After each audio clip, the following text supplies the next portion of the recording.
Salut tout le monde, donc aujourd'hui je voudrais faire une petite vidéo sur les différents systèmes de bridage que j'ai pour ma fraiseuse et aussi un petit peu voir donc en fonction des systèmes de bridage et des différents outils ce qu'on peut faire avec la machine ou pas. Donc on va commencer avec le plus simple. Donc c'est ce que j'avais au début, donc un simple étau de perçage.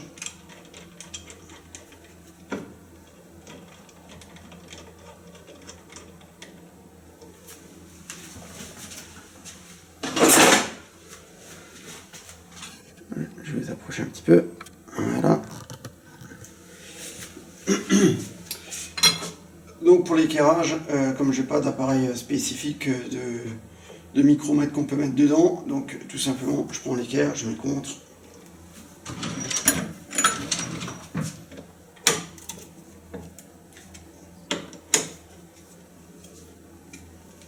Voilà. Donc ça c'était ma première solution que j'avais, qui a bien fonctionné un certain temps. L'avantage qu'il y a, c'est que j'ai tout en haut là, oui. Donc là j'ai pas mal de hauteur au niveau de... Alors là il y a une fraise dedans, mais quand on a un grand fourré, la hauteur elle est plus tellement grande. Donc ça me permet d'avoir pas mal de hauteur de perçage. Ce qui est intéressant sur ce modèle là, c'est qu'il y a les différents crans.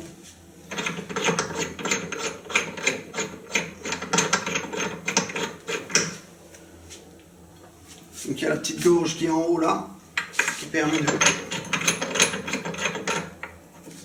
Voilà, on peut bien poser quelque chose en haut de la petite gorge qui est là. Ça c'est relativement pratique. Ce qui est pratique aussi, c'est le petit V qui est là. Voilà, on peut mettre dans le V qui est là. Et sinon, il y en a encore un sur le côté. Donc ça peut être intéressant pour faire des perçages au niveau sur un axe ou des choses comme ça. Donc ça c'est relativement intéressant. L'inconvénient d'un petit étau comme ça, c'est la force de serrage. Même quand on met, j'ai un petit axe ici.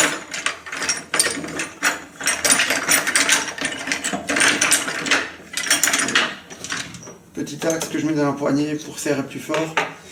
Et au niveau de la capacité de la force de serrage, il n'est pas très performant. Donc ça m'est déjà arrivé qu'il y ait des pièces qui se soulèvent, le fraisage part un peu de travers, c'est vraiment pas l'idéal. Donc ça c'est ce qui m'avait fait acheter un étau plus grand. Donc on va démonter celui-là, je vais vous mettre l'autre modèle dessus.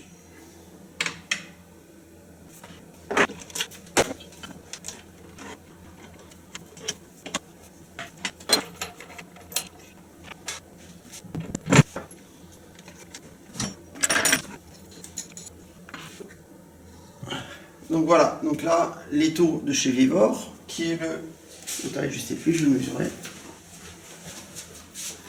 Celui-là, il fait 10 cm. Donc je l'avais exprès pris avec le plateau tournant. Si jamais il y a des fraisages avec des angles à faire.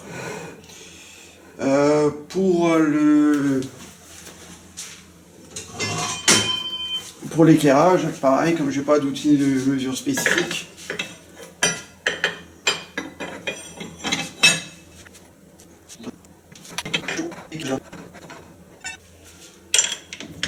je me rapproche.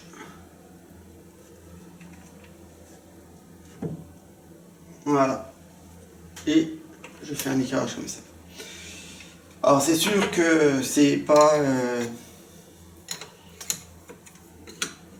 du calibrage de professionnel, mais très franchement pour ce que j'ai à faire dans mon atelier, moi ça me suffit largement d'éclairer pour le moment, je dis bien pour le moment, de cette façon là. L'inconvénient de ça, donc ça sert beaucoup plus fort que celui que je vous ai montré avant, L'inconvénient, c'est que, en fait, avec le plateau tournant en hauteur, bah là, il me reste pas grand chose. Donc ça, c'est assez gênant. Donc souvent, je l'utilise, en fait, sans le plateau.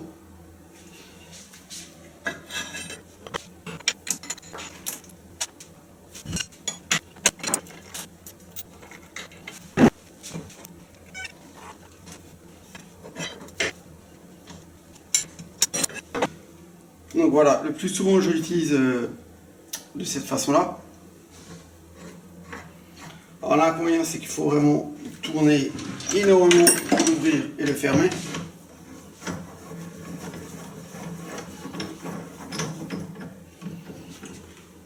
L'avantage, c'est la force de serrage avec la manivelle est beaucoup plus important sur un modèle comme ça que celui d'avant. Là, nous avons des morts complètement lisses. Donc, quand j'ai besoin de fixer une pièce, comme je l'avais montré avant, bah, je suis à chaque fois obligé de mettre mes petites cales pour reposer ma pièce sur les cales pour avoir la hauteur des dépassements qu'il faut. Pareil, si on veut fixer une vis dans la hauteur, j'ai pas le petit V à ce niveau-là.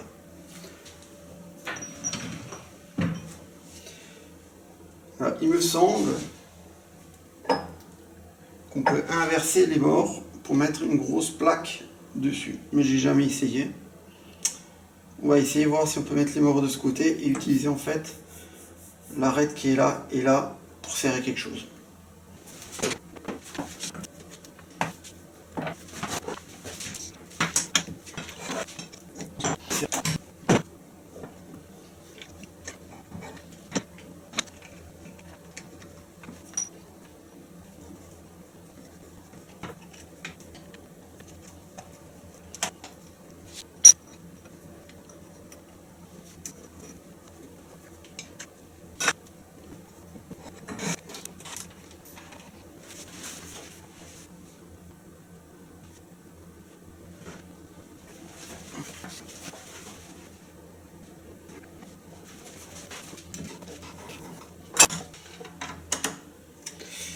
Voilà, donc il y a aussi la possibilité d'inverser les morts.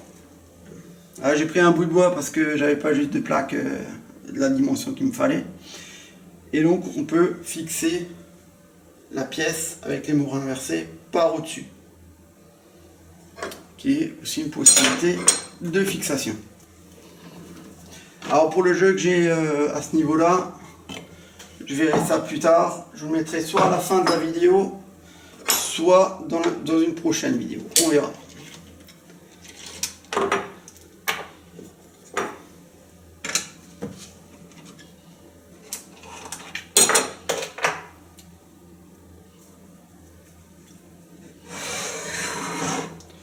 Donc, il y a aussi la possibilité de le mettre dans ce sens.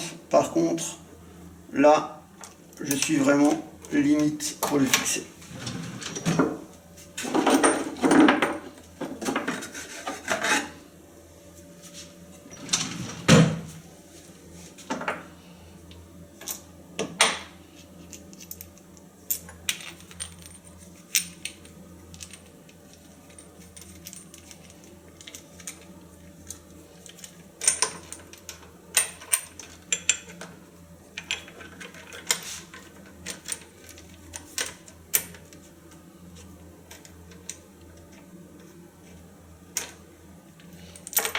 La rondelle, voilà.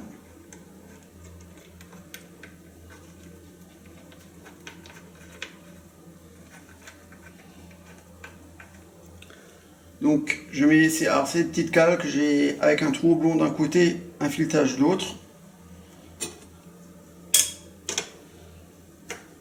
Et donc là, je peux le fixer dans le sens de la longueur, si jamais on a besoin. Petite cale, c'est tout simple, hein. Petit filetage à l'intérieur. Et ça, je l'utilise aussi pour caler certaines pièces directement sur la table. Je vous montre après.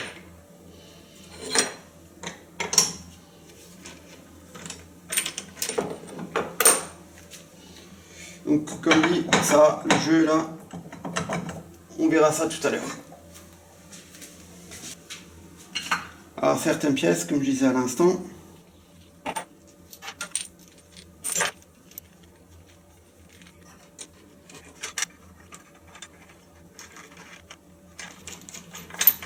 donc là par contre, en fonction de la longueur de la vis et de l'épaisseur de la pièce, je suis obligé de jouer soit avec des vis plus courtes, soit avec des rondelles. Dans ce cas-là, juste mettre une rondelle, ça me suffit.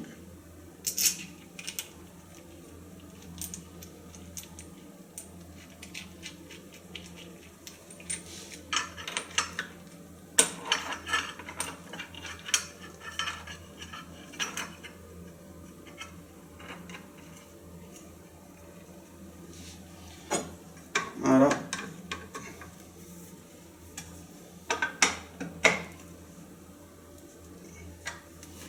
Et donc là, certaines pièces, je peux les brider directement de cette manière-là sur la table. Avec ce système-là, en fait, ça m'évite de mettre les petites cales à étage. Je peux directement régler en fonction de la hauteur de la vis pour être à plat là-dessus.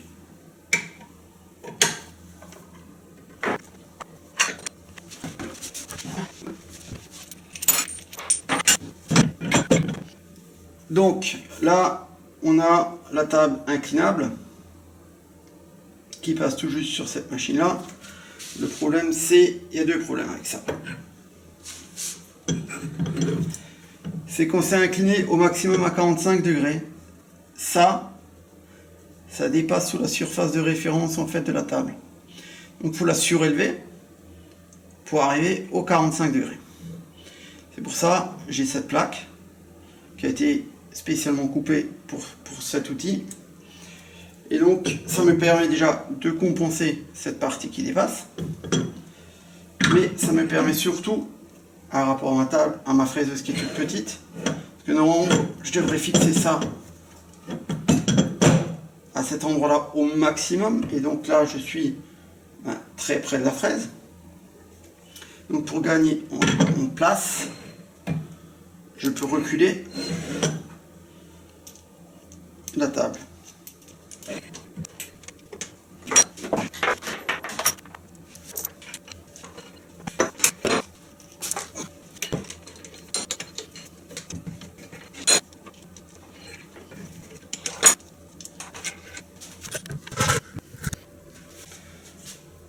Donc en fait avec cette plaque, ça me permet de reculer au maximum ma table inclinable. Et à ce moment-là, je peux revenir les poser où maintenant. Voilà, donc comme avant, donc soit je peux utiliser mes petites cales pour brider directement une pièce dans ce sens-là.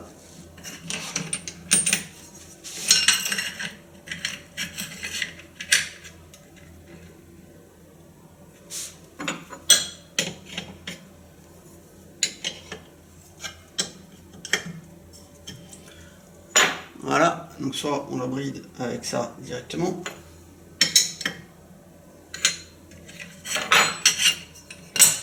Ou alors, deuxième solution,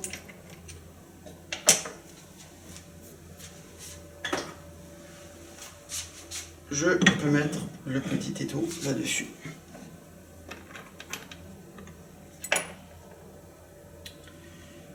Et donc là, ça me permet vraiment de le reculer en cas de besoin.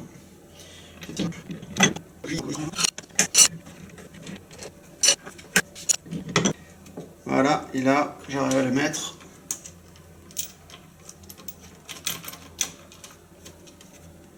au plus bas pour gagner un maximum de place en fonction de la taille de la pièce.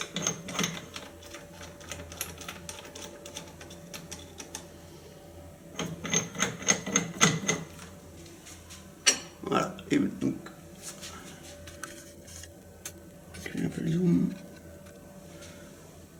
Et donc là, je pourrais vraiment pas avoir plus que ça.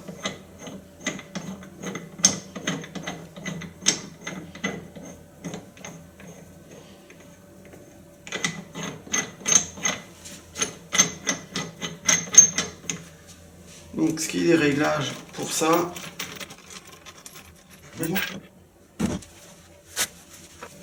Petit outil tout simple. On pose.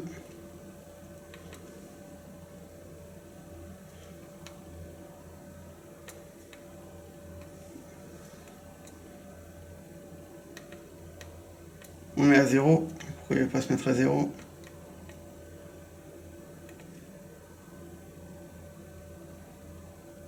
Voilà. On le met dessus.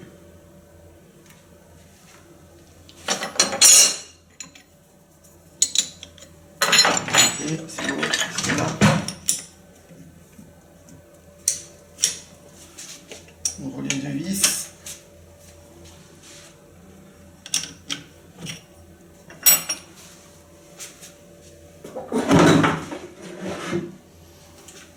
Alors là par contre d'origine, pour le réglage, il y a la manette d'origine carrée qui est vraiment toute pourrie je trouve. Je me suis fait une manette toute simple à l'imprimante 3D. Il permet juste de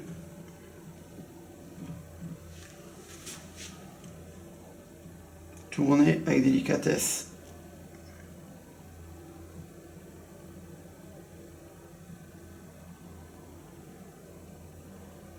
Pour avoir le meilleur réglage possible.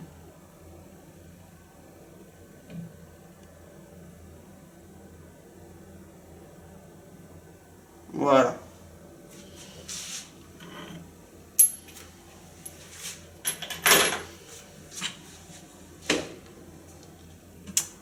Donc ça, vraiment indispensable quand vous achetez ça, parce que les graduations qui sont d'origine dessus, c'est vraiment pas terrible.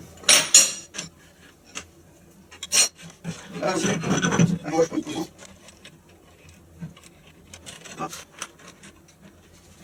donc on peut aussi travailler dans l'autre sens en fonction des besoins qu'on peut avoir. Si jamais il y a une grande tige ou quelque chose, en fonction des angles, des fois ça ne marche pas toujours. Donc avec mon support, je peux mettre ma table inclinable dans les deux sens. L'inconvénient de ça, c'est que le gros étau, en fait je peux plus le mettre dessus. Parce que là, vraiment, ma fraiseuse elle est trop petite pour ça. Donc ça, c'est impossible. Il faudra toujours soit brider la pièce, soit le petit étau de perçage, sinon ça ne marchera pas.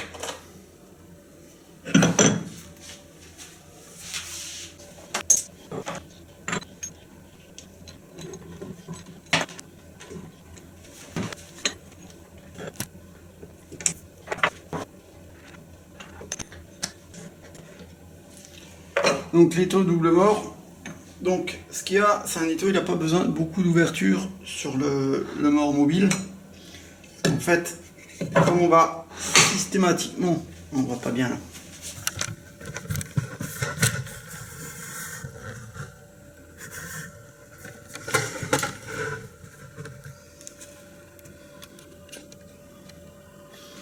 Comme on va toujours le ramener vers la pièce, et on va déjà le mettre contre la pièce en fait.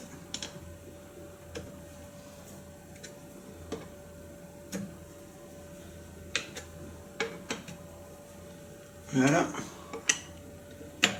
Donc là, la pièce est déjà calée plus ou moins dedans.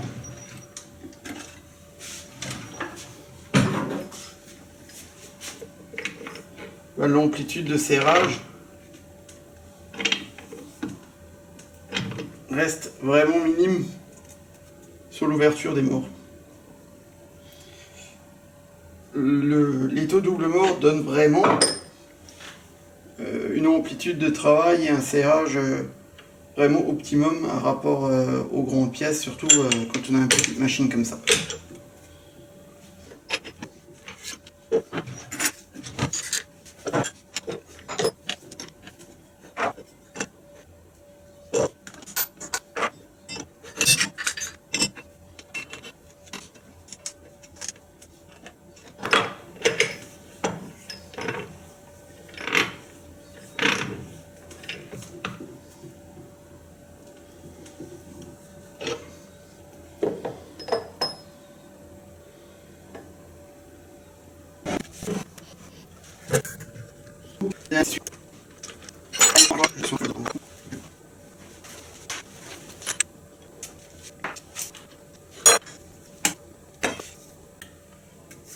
Donc là, c'est pour une utilisation à plat.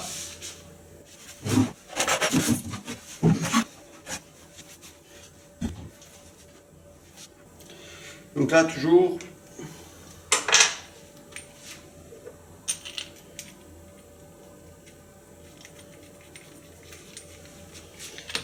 soit on sert la pièce avec un système comme là,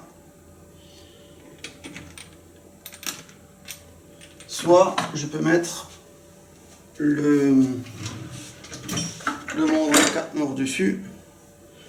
Par contre, éviter de casser la fraise en le mettant, je vais juste la démonter.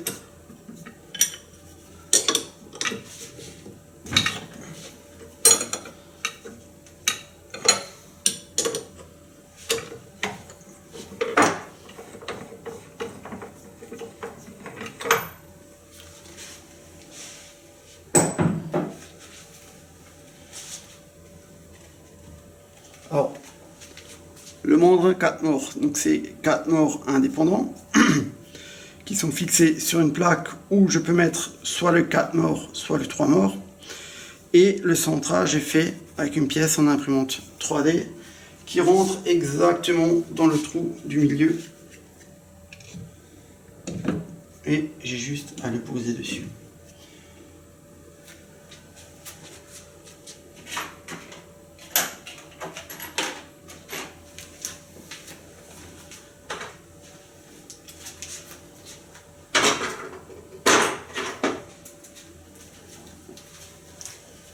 Quatre petits lardons pour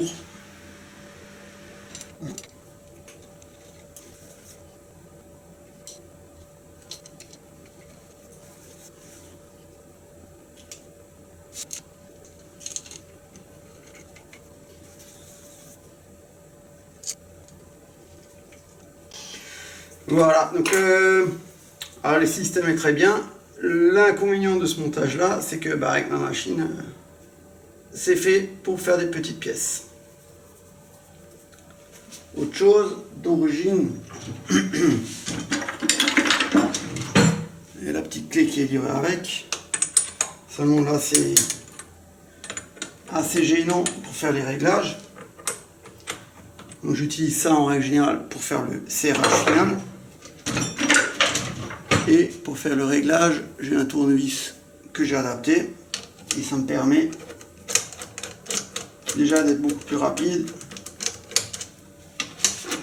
et de ne pas être dérangé par le plateau quand je veux serrer une pièce.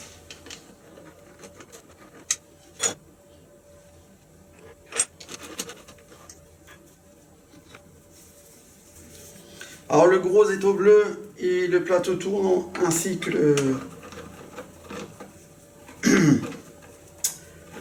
le mandrin 4 morts, donc tout ça c'est du matériel de chez Vevor et pour faire du bricolage c'est d'une qualité largement suffisante.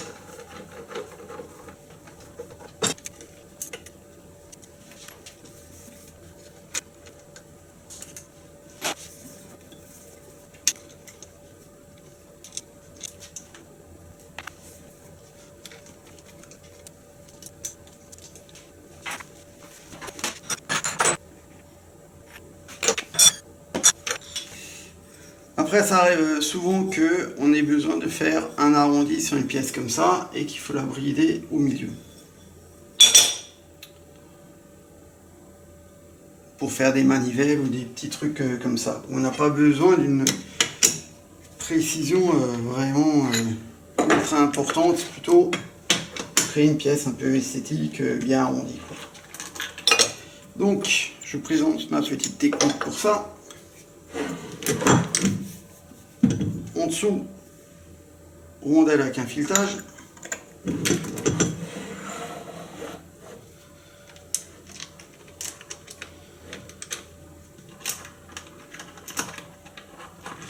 Je bride la table dessus.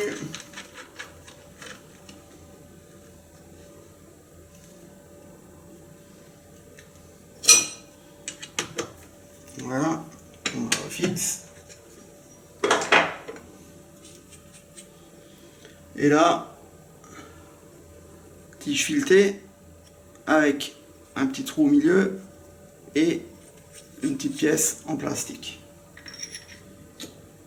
Donc la pièce rentre exactement au milieu.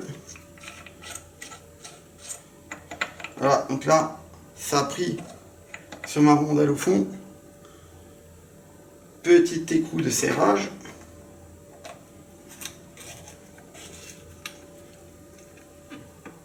Voilà. Et du coup, ma tige filetée est 100% au milieu par rapport à mon plateau tournant. À ce moment-là, alors bien sûr, il faut mettre une cale, quelque chose en dessous. Comme ça. Et à ce moment-là, on peut serrer.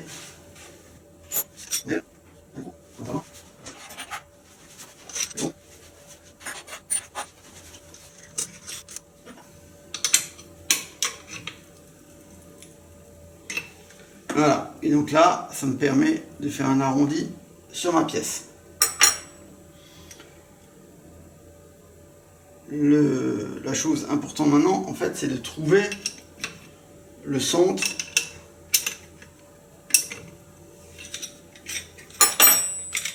C'est-à-dire de centrer ma broche par rapport à mon plateau.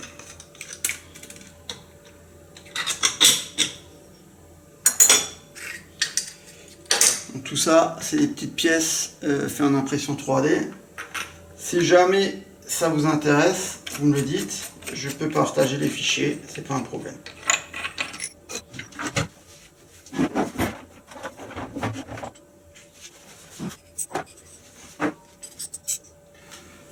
Donc ma technique toujours pour centrer mon plateau par rapport à ma broche. Petite pièce en impression 3D. Je mets ça là-dedans. Ah.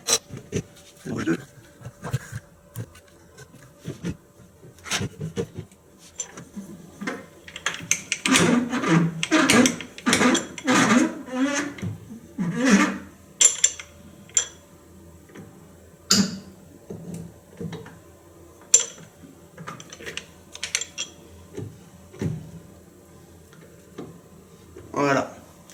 Alors on est bien d'accord, hein. C'est pas du centrage de professionnel, il y a des appareils de mesure, des choses qui sont faites pour ça.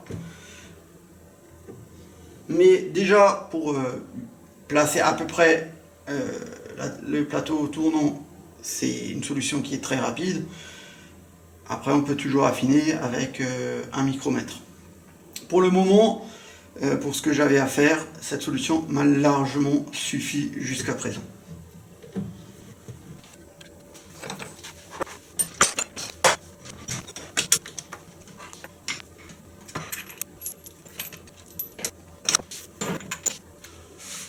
Donc voilà, ça sera la dernière possibilité que j'ai d'utiliser les plateaux tournants donc à la verticale. Par contre là le problème c'est que ma table elle n'est pas assez large pour le fixer directement dessus. Donc pour ça il faudra aussi que je vois pour fabriquer un support pour pouvoir l'utiliser dans ce sens là. Je pense que ça sera un de mes projets futurs pour cet outil. Alors pourquoi j'ai passé autant de temps à faire tous ces systèmes de fixation? Parce qu'en fait, tout simplement, quand j'ai un projet en cours et que je veux faire quelque chose et qu'il me faut une pièce dans un certain ordre ou dans un certain angle sur ma machine, j'ai pas envie à chaque fois de commencer à bricoler des trucs et à fabriquer un truc, parce qu'en fait, du coup on fait un truc vite fait qui est pas bien et qui marche pas correctement. Et donc je préfère prendre mon temps, préparer tous les accessoires qu'il me faut et tous les systèmes de bridage qu'il faut, que quand je fais un projet, j'ai rapidement de quoi brider ma machine et de quoi faire le travail nécessaire. Voilà. Donc cette vidéo touche à sa fin. Je sais pas si je vous mettrai encore leur... Non, je vous le mettrai dans une vidéo à part, le jeu qu'il y a dans l'ITO de chez Vivor. Je mettrai ça dans une vidéo à part, on regardera ça plus tard. Voilà. Donc laissez-moi en commentaire ce que vous en pensez. S'il y a des choses à améliorer, ou si vous avez trouvé de bonnes idées dans ce que je viens de vous montrer. Voilà. Lâchez-vous dans les commentaires. Salut tout le monde!